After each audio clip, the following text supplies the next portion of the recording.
we designed this map. Juliana designed the map. To show connections, kind of trade connections in the Pacific and in the Atlantic. And we wanted to center the continent of the Americas to highlight how important it was in this global trade. If people know about these dates and kind of these events that happen in Latin American history, they would be able to also place these artworks better and understand better. You're listening to Speaking of Language, a podcast recorded at the Language Resource Center at Cornell University.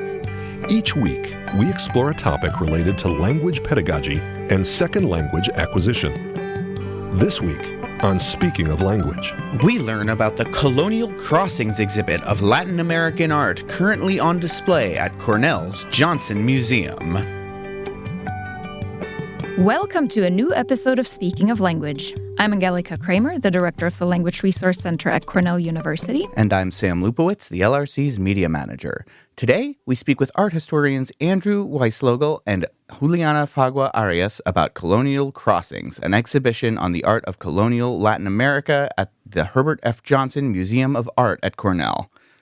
This exhibition, running until December of this year, examines work predominantly created by Indigenous, Black, Asian, and mixed-race artists from Mexico, Venezuela, Colombia, Ecuador, Peru, Bolivia, Cuba, Puerto Rico, and the Philippines during the period of Spanish colonial rule, spanning roughly from 1492 to 1830. They will share their insights about the art, its origins, and its cultural and historical context today on our podcast. Welcome to Speaking of Language, Andy and Juliana. Thanks. Thank you. Lovely to be with you. Yeah, so happy to be here. So before we discuss the exhibition, let's have you introduce yourselves to our listeners. What do you do at Cornell, and what does your path with languages look like? Juliana, maybe you can start for us. Okay. So I am a third-year PhD student in the History of Art department. Mm-hmm. I research trans-Pacific trade and artistic dialogues between Asia and Latin America during the colonial period. So that's how I got involved with the exhibition. Mm-hmm. And then my path with languages, so I'm a native Spanish speaker, so I've been learning English for most of my life, and definitely kind of practiced it and perfected it to some degree. Absolutely, yeah. Since about, 5 years ago when I arrived here for grad school to New York City. And then because of my research interest, I started learning Mandarin. Oh, nice. About a year and a half ago here at Cornell. Great, so, wonderful. Yeah, that is my, I think, biggest challenge right now. In addition to writing a dissertation, of course. Yeah, there is that. Yeah. Awesome. Mm-hmm. Andy, what about you? I'm the curator of earlier European and American art at the Johnson Museum here at Cornell and have been for about 20 years. Mm-hmm. I'm a prints and drawings curator by training, but I have wide-ranging interest in the art of Europe from in the Renaissance and Baroque periods up to about 1800, and a sort of a voracious interest in intersections between European and other types of art. That interest, I think, was sparked in childhood, and so my language story is that when I was 6 years old, my family moved to the Netherlands.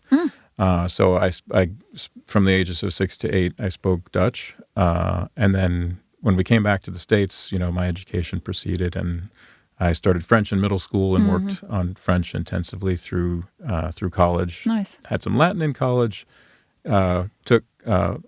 Learned some Italian here at Cornell as a graduate student, and picking up bits and pieces of Spanish from this project and other related professional projects and friends, Spanish-speaking friends. So awesome, fantastic. Love to hear that. Andy, you co-curated the Colonial Crossings exhibition at the Johnson Museum with your colleague Ananda Cohen-Aponte. For our listeners who aren't familiar, what is this exhibition about, and what can patrons expect to see? So we're pleased to be offering the Colonial Crossings exhibition this fall. It is, in fact, the first exhibition of colonial Latin American material that's ever been presented at Cornell. Okay.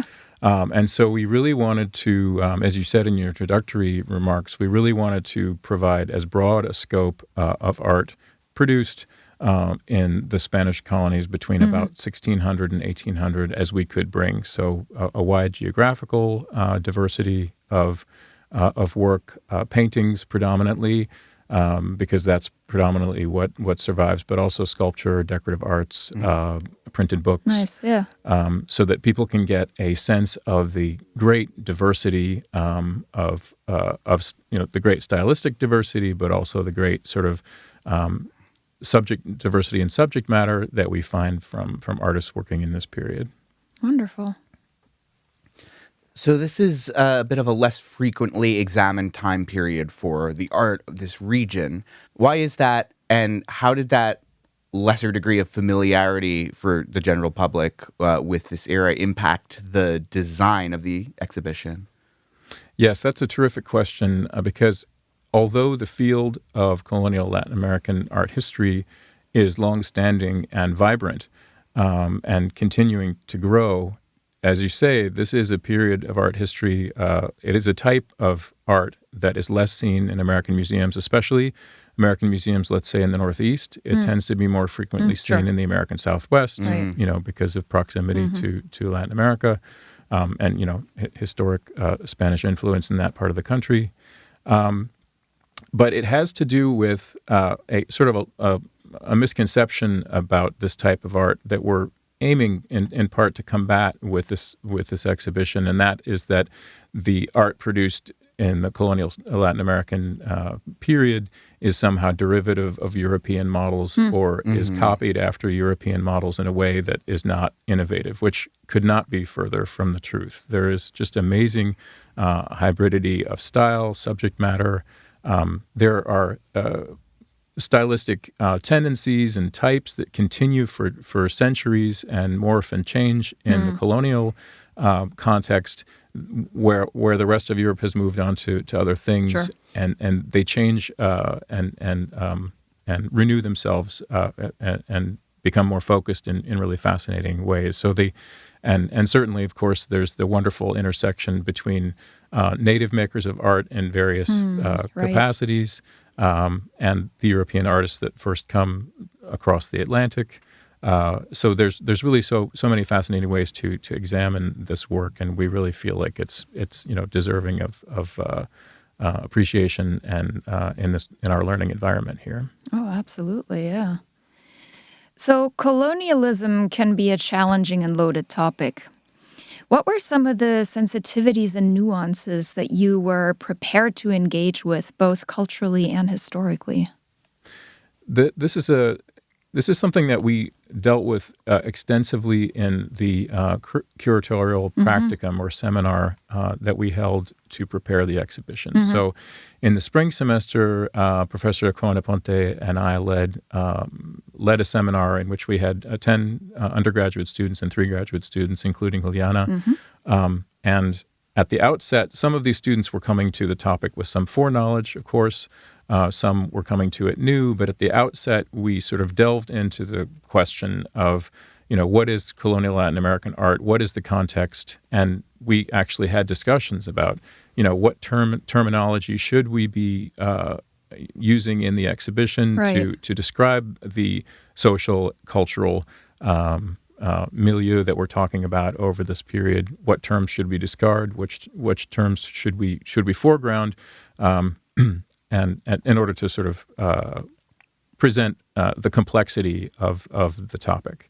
And so that was something that we specifically had in mind. But this exhibition, unlike some other exhibitions of this material that, ably and beautifully present the sort of viceregal splendor of these wonderful artworks, we really wanted to make sure that we also address the not only the political but the social upheaval of this period, and addressed head-on the idea of the concept and the fact of the importation of enslaved West Africans into the colonial Americas, how that complexity affected different parts of the colonies in different ways and led to a sort of very multifaceted and not always harmonious situation in various places.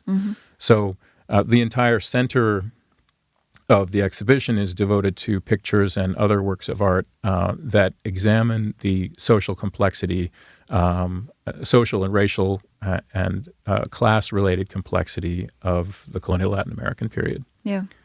Terrific. Well, and Juliana, as one of the doctoral students who was a part of this course, could you tell us a little bit about your perspective? What did you bring to the material? What did you bring to the exhibition? What did you have to offer there? Well, so first of all, I was born in Colombia, so I think it was. I think there are a lot of stakes in the project for me in terms of not only because we have artworks that are coming from what is now Colombia. Back then it was known as the Viceroyalty of New Granada. And, I wanted to be close to how those artworks would be displayed and talked about and written about in the exhibition.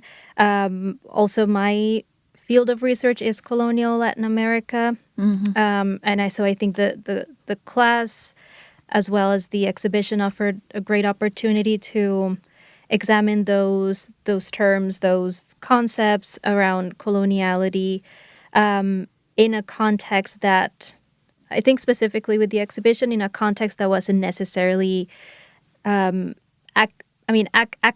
in that it was just kind of me writing and thinking about it, but just a space to have dialogues and conversations with students from different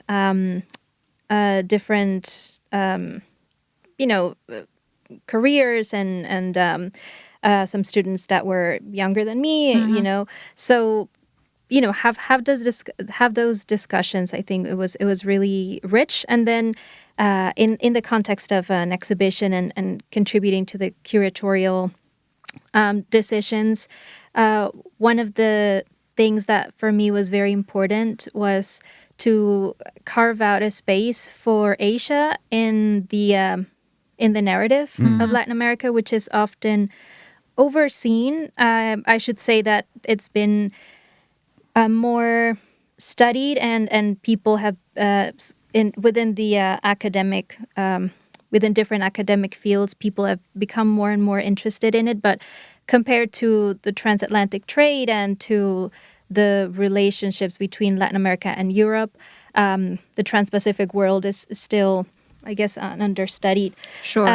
So I think I would consider that to be one of my biggest contributions. Of course, this was something that we talked with Andy and with Ananda, and we had this really fabulous session where they brought pieces from the Johnson Museum collections from the Asian Art Department. And we got to choose from those pieces which ones we could put into dialogue with the pieces that we already had in the exhibition from other collections.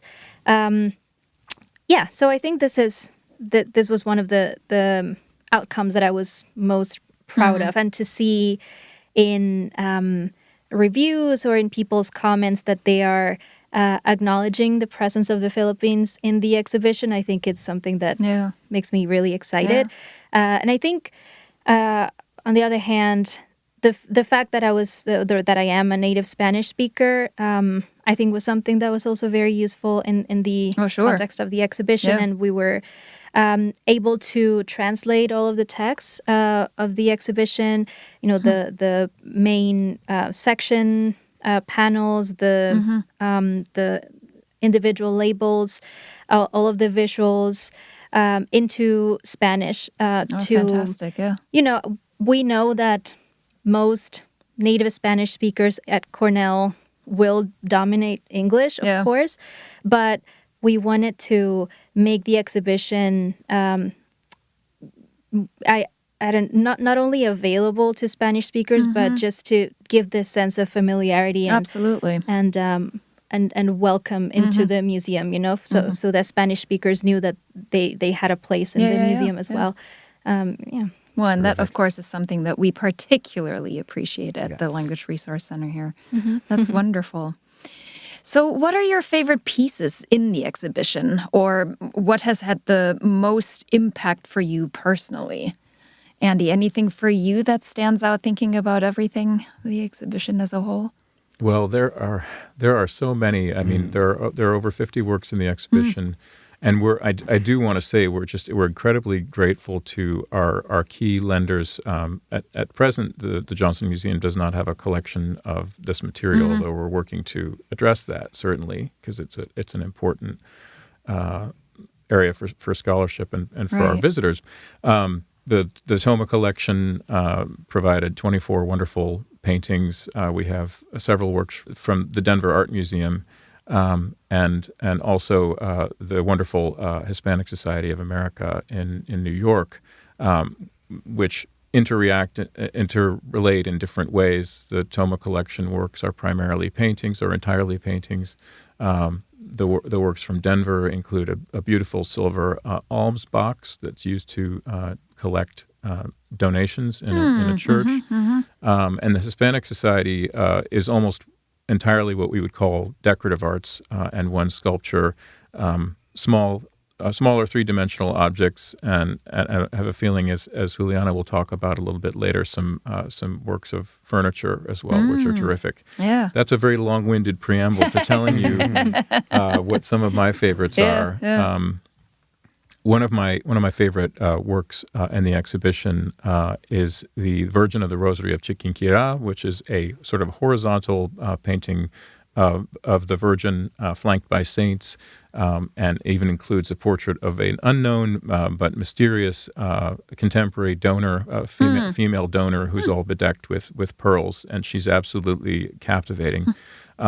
What is really fascinating about the painting for me is that it makes such an analogy with the conservation and preservation of paintings, of works of art, because the story about the Virgin of Chiquinquirá is that it was a painting that suffered damage from water, from a leaky roof, and was miraculously restored by the prayers of a local woman, and restored to even greater beauty than it initially possessed. And so it's a terrific talking point for students about why curators care for works of art and why works of art are important, and how you restore them, and how you recover them from a damaged or less than optimal state. Yeah. I might just mention one other picture which is really so fascinating, which is a portrait, a very sober portrait of a high court colonial judge, which is lent to us from Denver Art Museum. He's bewigged and berobed, and he has all of his accomplishments lined out in the picture: his coat of arms, his Spanish education, etc. He's sitting at a court in Caracas. But the other side of the painting is really fascinating because it has a clear plexiglass that allows you to see the artist's signature. The artist Rafael Ochoa signs himself not only Caracas 1793, but also indicates that he's a person of black status in Caracas, which is really quite unusual and very fascinating to think about the two sides of this portrait: the white colonial peninsular judge on the front, and the identity of the painter on the back. Oh, that is fascinating. Wow. Juliana, what about you? What stands out to you in this exhibition? Andy knew what I was going to say. There are two pieces that I really love in the exhibition, in the section about Asia and the Americas. One of them is a tabletop. It's not super big, but it is made with a technique called barniz de pasto that is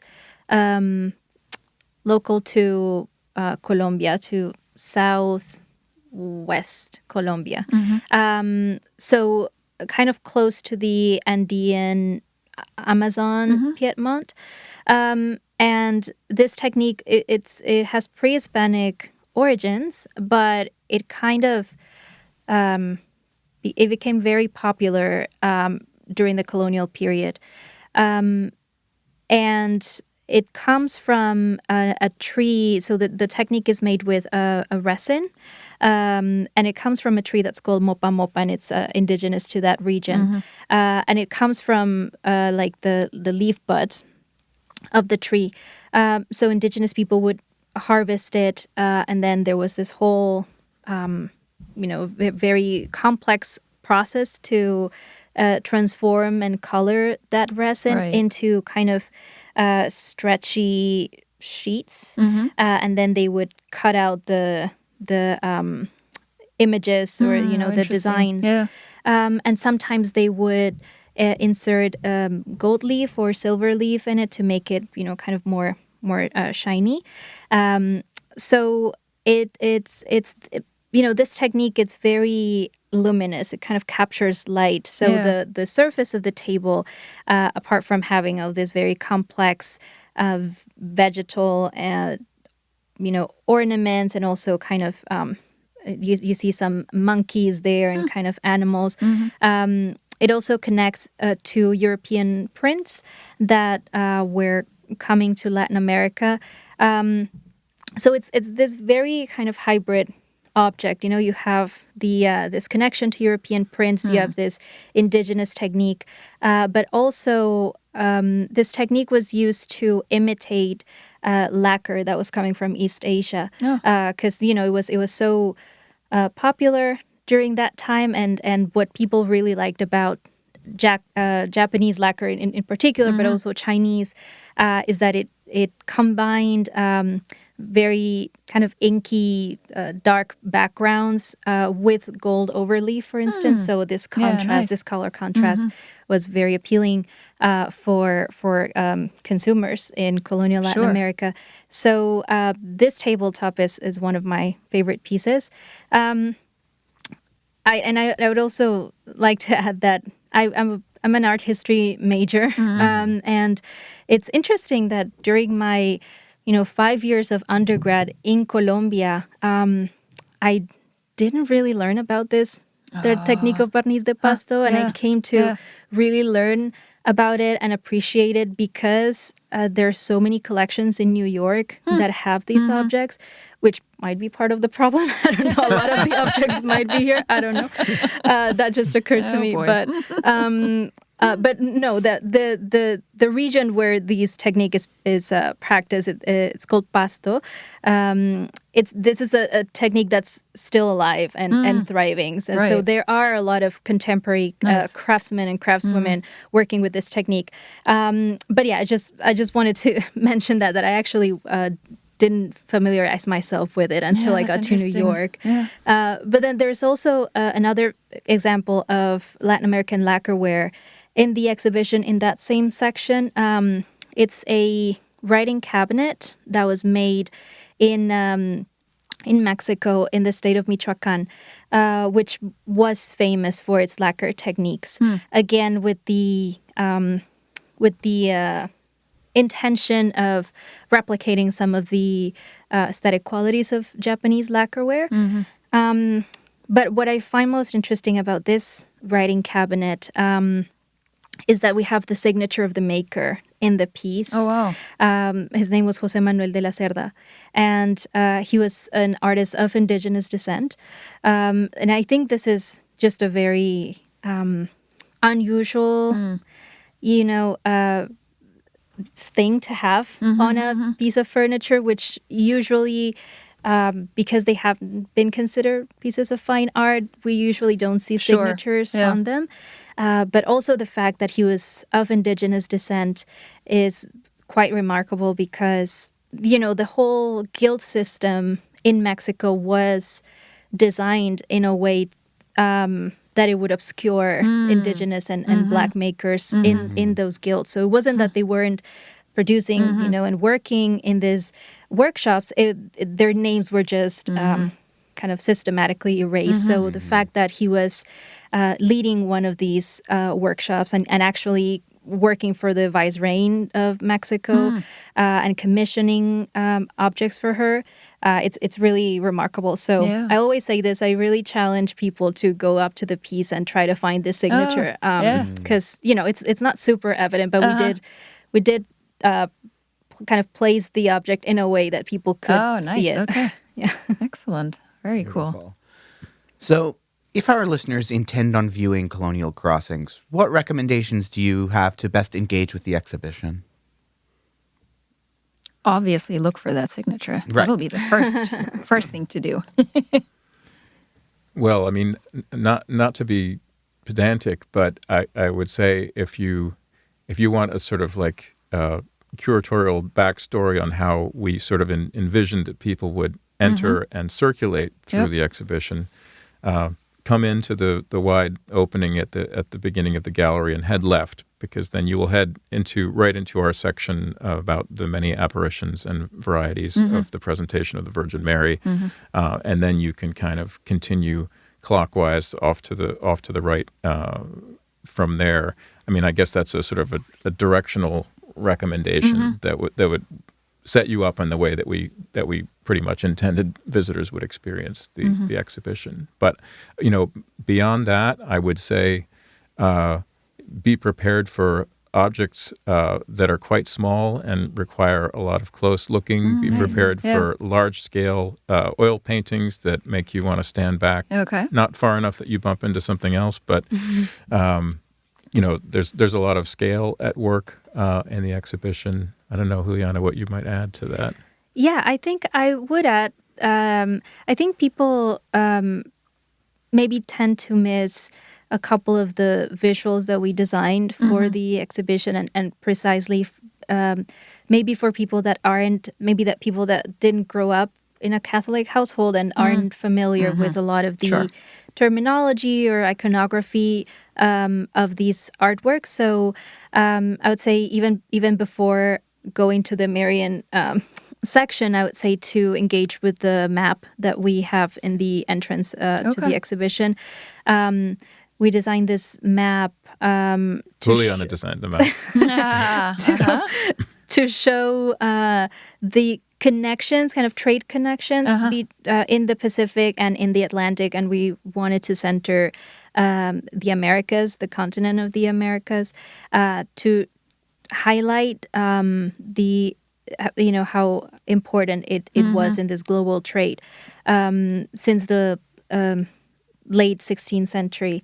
And I would also add to engage with the timeline. So kind of at the end of the visit, but we also, did a lot of work to kind of sum up the key dates that people, that if people know about these dates and kind of these events that happen in Latin American history, they would be able to also place these artworks better and understand better how they changed and developed over time. So I would say to engage with those visual aids that we designed for the exhibition. I think those would really enhance the experience. Yeah. Awesome. Well, those are some great pointers here. If I could make one more mention that relates still to Colonial Crossings. Yes, we have a scholarly symposium upcoming, which is open to the public. We have a group of terrific speakers in the field of colonial Latin American art history from all over the country. Oh, nice. Including Juliana, who will also speak on a variety of topics, all of which are geared specifically to themes and objects in the exhibition. And that will take place on November 8th. Friday, November 8th is our keynote speaker, Alona Katzo from LA County Museum of Art. And then Saturday will be a full day of presentations by our visiting speakers. This all takes place in the lecture room and the gallery at the Johnson Museum. Wonderful. And you can find the information on our website. And we will make sure to link to that in our show notes as well. Yeah, great. So to all our listeners in the Ithaca area, come check out Colonial Crossings through December. And for all those listeners who are not in the Ithaca area, come to Ithaca and check out Colonial Crossings. What other exciting things are happening at the Johnson Museum that you may want to share with us? Any other exhibitions that are in the planning or currently running, or any other resources that might be of interest? Well, it's a very busy semester and getting to a bunch of other things. There are a couple of other exhibitions that my colleagues are working on. There is an exhibition by contemporary artist Precious Okyoman, which will open sort of uncharacteristically in the middle of the semester later this month. This is an exhibition that's being brought by my colleague Gemma Rodriguez at the Johnson Art Museum. And this is an artist that works a lot with living plants. So the entire perimeter of the museum is now temporarily planted with hundreds of species of flowers and other plants, which are going to be part of this. There'll be a gallery installation as well, but that's one thing that's upcoming yet this semester. Oh, very cool. Oh, that'll be fun. I like it. Awesome. Well, it has been a delight to talk about this with you. I'm very excited to check out the exhibition, and I appreciate you both sharing your knowledge and expertise with us here on the podcast. But before we sign off, we would like to ask each of you to share a word in a language you speak, love, are learning, want to learn, that feels good to say. What are those words for the two of you? Okay, I'll start. My word is related to the exhibition. The Spanish word cochinilla, which I've learned as a part of this exhibition process. This is a small insect that, when ground up, yields a bright sort of pinkish red pigment, which in English is called carmine. But I'm particularly interested in that word too, because the etymology actually goes back to Latin. The Latin etymology of the word describes a red berry, which was also used to make a red pigment, in ancient Roman times. So very cool. Yeah, nice. Wow. So the word I chose is a word in Mandarin. The word is xiang, and I really like this word. So this word means it's a verb, and it means to want. To want something, not really objects, but just to kind of yearn for something, and an activity or something like that. And I really like this word because of the Chinese character that represents xiang. So Chinese characters are actually made up of two elements. One of those is the radical, which places the character in a category of meaning, and the other is it places the character in a category of sound. And when I was learning the character for xiang, what really kind of was very striking to me is that the radical for this word is the word for heart. So, I found it really fascinating that the word to want is, in terms of its meaning, connected with your heart, and kind of something you yearn for. And so anyway, it definitely made it easier for me to learn the character. It's something I just love about how Chinese characters are composed. But this one in particular, it kind of makes me smile every time I write absolutely. it. So... Isn't language beautiful? Yeah, great answer. Wonderful.